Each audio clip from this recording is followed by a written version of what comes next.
Salut tout le monde, c'est Evie.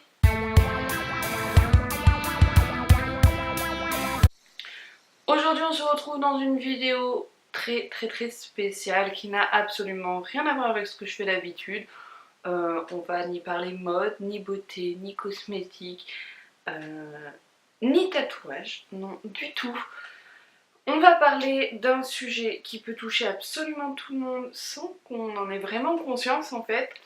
On va parler de la fraude sur internet puisqu'il y a cela 2 jours, j'ai plus ou moins été victime d'une fraude sur internet et tout simplement, eh bien, j'ai failli perdre plus de 600 €. Donc voilà, j'aimerais bien que cette vidéo soit un petit peu entendue. Je sais que c'est utopique de dire qu'il n'y aura plus jamais de fraude sur internet, non, loin de là. Mais je pense que faut essayer de limiter la casse et donc voilà. Si le sujet vous intéresse, je vous invite à continuer de regarder. Alors je vous raconte un petit peu l'histoire. Donc nous sommes aujourd'hui vendredi et il y a de ça 2 jours, donc mercredi, j'ai mis mon ancien téléphone à vendre en fait sur le bon coin, tout simplement parce que comme beaucoup de gens aujourd'hui j'ai besoin d'argent. Voilà, donc je me suis dit pourquoi pas me débarrasser de choses qui traînent dans mes armoires. Et un téléphone, souvent ça se revend bien et alors, je vais pas non plus dire ultra cher, mais voilà, je l'avais mis au prix de 80 €. Et en 1 heure, j'avais déjà 2 appels d'offres. Donc je me suis dit, génial, dans la soirée il est parti, c'est top. Donc j'avais le choix entre guillemets entre 2 clients. Les 2 par contre voulaient absolument payer via PayPal. Ils voulaient pas m'envoyer de chèque et ça c'était un peu plus pénible dans le sens où moi je connais absolument pas PayPal, j'ai jamais utilisé PayPal. Et voilà, donc je me suis dit un chèque j'aurais préféré dans le sens où on pose l'argent sur mon compte, je sais qu'il y est de façon officielle et là je peux envoyer le produit. Moi je sais que je suis une personne honnête, donc je sais que j'aurais envoyé mon téléphone, mais effectivement on ne sait jamais qui c'est qu'on a en face. Donc oui, les personnes se méfiaient et ne voulaient pas m'envoyer d'argent sans avoir le produit en retour. Donc comment j'ai départagé mon choix en fait entre les 2 personnes? Et bien tout simplement j'ai pris le plus rapide, celui qui répondait le plus en fait à mes mails. Donc j'envoyais des mails aux 2 personnes et au bout d'un moment il y en a une qui a pas laissé tomber mais qui devait simplement être au travail et donc qui a pas répondu à une de mes questions, je ne sais plus à laquelle c'était. Donc je me suis dit je vais me focaliser sur monsieur Frédéric Bourgoin. Alors oui, je vais vous donner absolument tout, que ce soit son nom, ses coordonnées, ses numéros de téléphone et son adresse mail, parce qu'à mon avis, ce Frédéric Bourgoin qui m'a contacté n'existe pas. J'ai recherché sur Facebook des Frédéric Bourgoin, et il y en a de la masse en fait. Donc voilà, c'est comme prendre, je sais pas, Monsieur Dupont. C'était vraiment un truc ultra simple. Donc je suis tombée dans le panneau, forcément, puisque un nom commun, j'ai pas tilté. Donc comment s'est passé l'échange? En fait, j'ai créé mon compte sur PayPal. Donc PayPal m'a dit bienvenue, vous avez créé votre compte, vous venez d'enregistrer votre carte bancaire de façon anonyme, tout ça. Donc je me suis dit voilà, on va demander les fonds. Là je reçois un mail, je vous ferai des petites captures d'écran de tout ce que j'ai pu recevoir. Et en gros le mail me disait vous avez reçu la somme de 95 €. Donc on s'était mis d'accord avec le téléphone et les frais de port. Donc mon acheteur me payait mes frais de port. Donc il me devait 95 €. Et dans le mail c'était marqué vous recevrez cette somme une fois que le colis sera parti. Donc moi je me suis dit demain matin je vais à la poste parce que plus vite mon colis part, plus vite je reçois mon argent en fait. Donc le jeudi matin, je me lève tranquillement et je me dis il faut que j'aille à la poste avant 11 h puisqu'il y a un premier départ des courriers à 11 h. J'arrive à la poste 10 h 30, je me dis c'est bon, ça devrait le faire. Je remplis mon petit colis, mon petit machin, j'en ai pour 10 €. Donc jusque là je me dis c'est pas grave, de toute façon il va me les rembourser par la suite, donc voilà, je m'en fous de payer 10 €. Et ensuite je lui demande à la fille, donc je lui dis est-ce que mon colis va partir à 11 h? Elle me dit non, il ne partira qu'à 16 h 30. Donc j'avais un petit peu les boules, mais bon, je me suis dit tant pis. Sur le colis, vous savez, il y a un numéro de suivi. Et ce numéro de suivi était obligatoire entre guillemets pour que je puisse le donner donc à mon expéditeur mais aussi à PayPal pour qu'ils suivent en gros mon colis, et une fois le colis arrivé je devais recevoir mes gains. Donc j'envoie le numéro de colis de suivi à mon monsieur Bourgoin, puisque je me dis bah comme ça si jamais il a envie de suivre un peu l'évolution de son colis, il peut le faire. Et en même temps je l'envoie à PayPal. Là, dans la foulée, je reçois un mail de PayPal ultra chelou. Je vais vous le lire même si je vous mettrai une petite capture pour que si jamais ça vous arrive, bah, vous tiltiez tout de suite. Oups. Alors déjà, le titre du mail c'était démarche à suivre avant 16 h. Donc là c'est un peu chelou dans le sens où PayPal nous informe qu'il faut qu'on fasse un truc obligatoirement avant une telle heure. Oui monsieur mais moi je travaille, voilà, donc je pouvais pas. Je reçois un mail. Bonjour, le compte de votre client étant domicilié en Suisse. Première nouvelle. Il a pour devise le CHF. Ça doit être le Suisse franc, enfin le franc suisse. Alors qu'en France est domicilié le vôtre et a pour devise l'euro. Jusque-là, logique. Il est donc impossible de virer le CHF sur un compte qui utilise l'euro, n'étant pas authentifié. Bon, d'accord, premier problème. Raison pour laquelle nous vous demandons d'authentifier votre compte PayPal afin de pouvoir rentrer en possession de vos fonds dans les plus brefs délais. Je dis mais comment ça l'authentifier? Il n'est pas déjà authentique mon compte PayPal? Mais la suite est pas mal aussi. Pour le règlement des 600 €, comment ça? Je dois payer 600 €. Pourquoi je dois payer 600 €? C'est moi qui vends un article, pourquoi je dois payer 600 €? Ok. Vous devez vous rendre dans un kiosque à tabac afin d'acquérir 2 recharges PCS de 150 € chacune, puis nous faire parvenir les différents codes de rechargement pour activer votre compte PayPal international et recevoir vos fonds au plus grand tard avant 16 h. Donc, je dois acheter 2 recharges de 150 €, qui fait 300 € pour recevoir 95 €. Déjà la fouette con. Hein, je veux dire, j'ai lu le mail, j'ai dit mais c'est hors de question, je paye pas 300 € pour recevoir 95 €. Non, je perds de l'argent là à ce niveau. Vous devez confirmer votre nouveau solde en payant 4 recharges de 150 €. Une fois en possession des 4 recharges de 150 €, veuillez nous faire parvenir les codes par mail. Donc on paye déjà 2 recharges, 300 €, plus 4 autres, 600 €. 900 € au total pour payer 95 €.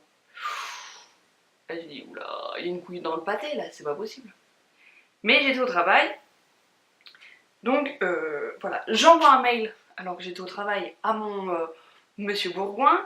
Je lui ai dit écoutez, je comprends absolument rien, je viens de recevoir un mail de PayPal, ils veulent que je paye 600 €, c'est hors de question. J'ai pas 600 €, si je vends un téléphone, c'est que j'ai pas 600 € sur mon compte. Enfin, clairement, non, un téléphone, sinon ça prend pas de place, ça peut rester dans mon armoire. Hein. Je veux dire, voilà. Je lui dis non, c'est hors de question. Puis il me dit ah oui, je suis désolée, j'ai oublié de vous dire que mon compte était en Suisse, tout ça, tout ça. Et ben alors, c'est pas moi qui suis en tort, c'est pas moi de payer 600 €, hein, c'est oh, moi je fais affaire entre guillemets qu'avec des comptes français si c'est ça, je veux dire.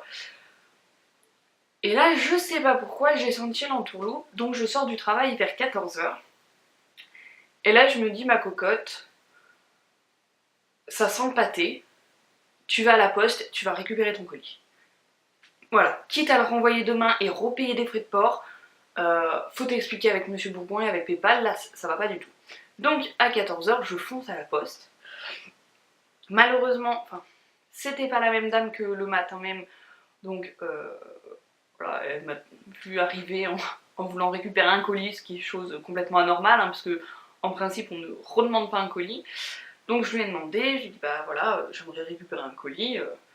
Je lui ai dit est-ce que c'est possible de se faire rembourser ou pas les frais d'envoi? Elle me dit que non. Et là elle me dit mais est-ce que je peux vous demander pourquoi vous récupérez votre colis? Je dis bah écoutez, j'ai fait une vente sur internet et le monsieur me demande 600 €. Il me dit oula, oui effectivement c'est bizarre. J'ai dit oui, c'est bizarre. Entre temps, une collègue avec qui je travaille me dit écoute, moi j'utilise tout le temps PayPal, c'est ultra sécurisé, vérifie bien que l'argent, les 95 € soient soit sur ton compte PayPal, soit sur ton compte bancaire. Ils étaient sur ni l'un ni l'autre. Donc déjà je me dis attends, t'es censé avoir l'argent direct, moi j'ai absolument rien. Je dis non, c'est pas possible. Donc de là je rentre chez moi, je reçois un petit mail de Monsieur Bourgoin, complètement énervé, en disant écoutez, je vous laisse jusqu'à 14 h. Bon, je suis rentrée chez moi, il était 14 h 30, donc voilà. Il me dit je vous laisse jusqu'à 14 h pour acheter les recharges, j'en ai déjà acheté 2, à vous de faire le reste, c'est tout. Voilà, parce que moi c'est hors de question que je perde cette vente. Je lui envoie un mail, tout gentiment, je lui dis écoutez monsieur, déjà vous étiez en tort de ne pas m'avoir dit que votre compte était suisse. Ne connaissant absolument pas PayPal, je savais pas qu'il fallait l'ouvrir à l'international pour une somme pareille. De deux, je ne vous ai absolument pas forcé à acheter ces recharges de 150 €. De trois, je ne vous ai même pas forcé à acheter mon téléphone. Donc, je suis désolée, mais la vente s'arrête là entre nous. Donc là, il était un peu vénère, il me renvoie des trucs, et au même moment, je reçois un message de PayPal. Bim, voilà, parce que comme ça égalise la journée. Nouveau titre pour le mail, ultime mise en demeure. Alors là, tu flippes parce que tu te dis mais qu'est-ce qui se passe? T'as des photos gendarmerie nationale, police nationale, un petit mec avec des menottes, machin. Pareil, j'ouvre une petite ultime mise en demeure. Chère Eva, suite à votre courriel, nous vous prions de bien vouloir faire le possible pour l'achat de 4 coupons de 600 € pour ne pas que vous appliquions la poursuite contre vous et votre personne, car nous avons toutes les informations nécessaires afin de valider le remboursement dans les plus brefs délais à compter du vendredi avant 15 h 40.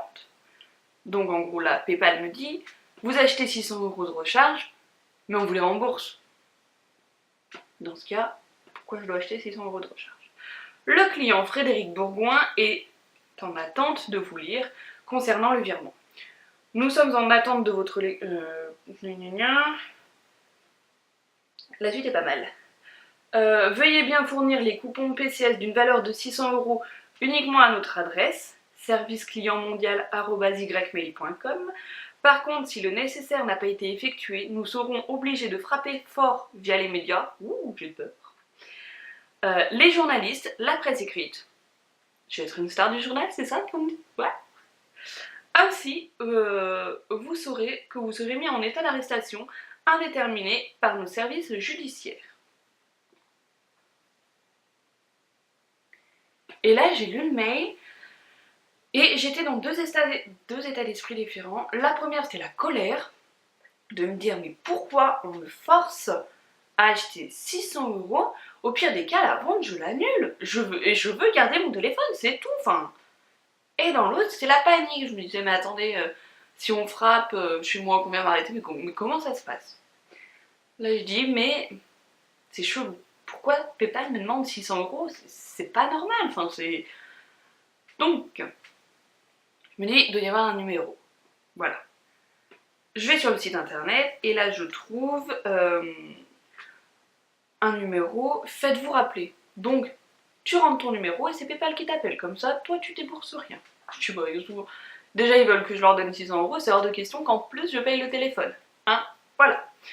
Donc, PayPal me rappelle dans la minute. Chose que très très bien.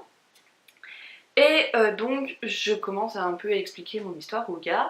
Je lui dis voilà, j'ai un client, son compte est domicilié en Suisse et il faut que je paye des devises de 600 € pour ouvrir mon compte à l'international. Et là le mec m'arrête tout de suite et me dit mais madame arrêtez, PayPal ne vous demandera jamais rien. PayPal ne vous demande pas de payer pour ouvrir votre compte à l'international, c'est non. Il me dit là vous venez d'être victime d'une arnaque. La fille qui tombe des nues quoi. T'as tout pour comprendre que c'est une arnaque, mais non, la fille jusqu'au bout, trop naïve, elle pense que monsieur Frédéric Bourgoin est un homme bien méchant. En même temps, depuis midi, un numéro chelou m'appelait, je vous mettrai juste là. Et je répondais pas parce que c'était un numéro que je ne connaissais pas. Et moi, quand un numéro inconnu m'appelle et ne me laisse pas de message, bah je réponds pas. Voilà. Puis je rappelle pas non plus. Écoute, tu veux me dire quelque chose, bah soit tu laisses un message. Voilà. Mais bon, à chaque fois il m'a appelé 4 fois entre 13h et 15h à peu près, et à chaque fois je voyais pas l'appel, donc pas de chance. Donc là, le mec me parle, me dit bon bah voilà, ça arrive très souvent, regardez un petit peu qui c'est qui vous a envoyé le mail. Alors je lui dis service@paypal.fr. Il me dit oui, cliquez sur le contact. Donc je clique, et là, service client mondial@ymail.fr. Et il me dit ça, c'est pas nous. Il me dit non, c'est pas nous du tout. Donc là je me suis dit, et merde. Voilà. En fait, moi je recevais des mails qui arrivaient sous l'intitulé service PayPal. Je me suis pas posé la question de savoir qui c'est qui m'envoyait un mail. En effet, quand on cliquait sur l'adresse, c'était pas du tout service PayPal qui envoyait un message. Donc là, le mec me dit bon bah, vous avez un peu évité la catastrophe. Je dis bah oui, de toute façon, j'aurais pas payé 600 €. Enfin, je veux dire, je pense que même devant un tribunal, on n'est pas obligé de vendre un truc ou quoi que ce soit. Je me suis dit mais je paye pas 600 €. Non, c'était hors de question. Et du coup, donc je parle avec le monsieur, machin, tout va bien, très gentil. Et je lui dis, bon bah ça va, j'ai perdu que 10 €. Il me dit, bah non, vous avez aussi perdu votre colis. Je dis, bah non, j'ai eu un élan de lucidité, je sais pas pourquoi, à 14h, je suis allée chercher mon colis. Je me suis dit que ça sentait un peu l'entourloupe, et je me suis dit qu'il fallait aller le chercher avant qu'il parte définitivement. Il me dit, ah bon bah déjà c'est une bonne chose. Il me dit, mais pourquoi vous avez perdu 10 €? Je dis, bah tout simplement parce que j'ai payé les frais de port et qu'au final, ces frais de port n'ont pas été remboursés par la poste et ne seront jamais remboursés par monsieur Bourgoin, parce que, bah non, il va pas me les payer. Forcément, c'est une arnaque. Il me dit, attendez madame, c'était votre premier achat, enfin c'était votre première... comment dire? C'était votre première action, si je puis dire, sur PayPal. Vous étiez complètement novice, effectivement, j'ai vos comptes sous vos yeux, il s'est absolument rien passé sur vos comptes PayPal depuis le début, vous l'avez créé hier. Je dis bah oui, je suis complètement novice. Il me dit bon, on vous rembourse les frais, je vous mets 10 €. Il me dit allez vérifier, et là je vais vérifier, pouf, j'avais 10 € sur mon compte PayPal. Donc effectivement, en fait ça se fait dans la seconde, les virements d'argent PayPal. Mais bon, quand on n'est pas au courant, bah on n'est pas au courant, tout simplement. Quand on est un peu naïf, et ben on se dit bon, on l'aura d'ici 2-3 jours. Non. Donc voilà, le mec me rembourse les 10 €, au final je n'ai pas perdu d'argent. Par chance, j'ai récupéré mon colis par un élan de lucidité. Mais voilà, toute cette vidéo en fait est simplement pour vous dire que on a l'impression de parler à quelqu'un d'honnête, et bah non, on sait pas en fait du tout qui c'est qu'on a derrière l'écran. Autre chose, après, je me suis dit on va réfléchir. Le mec qui m'appelle 4 fois, il m'a dit que c'était lui qui m'avait appelé. Hein. Et l'indicateur c'était plus 225. Au début, moi je me suis dit bah il doit être en Suisse, son compte est en Suisse, il doit être en Suisse, son adresse postale elle est en France. Moi je comprenais rien, mais bon, Eva complètement naïve, hein, elle y va. Je regarde sur internet, indicateur téléphonique, je tape mon indicateur, plus 225, et là, bingo, bienvenue en Côte d'Ivoire. Ah putain, mais c'est pas mal, pas mal. Le mec m'appelle depuis la Côte d'Ivoire, donc il a une fausse identité en France, un faux compte en Suisse, enfin, n'importe quoi, on tombe un peu sur la tête. Donc je vous mettrai absolument tout. L'adresse mail de monsieur Bourgoin qui, si ça se trouve, n'existe déjà plus, mais bon, sait-on jamais. L'adresse mail de service PayPal qui m'a envoyé les faux mails. Le numéro de téléphone, et voilà. Je me dis que ça peut peut-être vous sauver, vous aussi. Voilà. Donc, bon, bah, je suis un peu dégoûtée. J'ai pas réussi à vendre mon téléphone. Mais, je veux dire, j'ai eu très peur. Et je pense que une action comme ça sur une personne un peu fragile, se dit oh mon dieu, on me met en justice si je paye pas 600 €, bim. Et ça c'est tout bénef. Voilà. C'est tout pour cette vidéo, elle aura peut-être été un peu brouillon, un peu... peut-être pas très intéressante dans le fond, mais en même temps, ça peut arriver à tout le monde.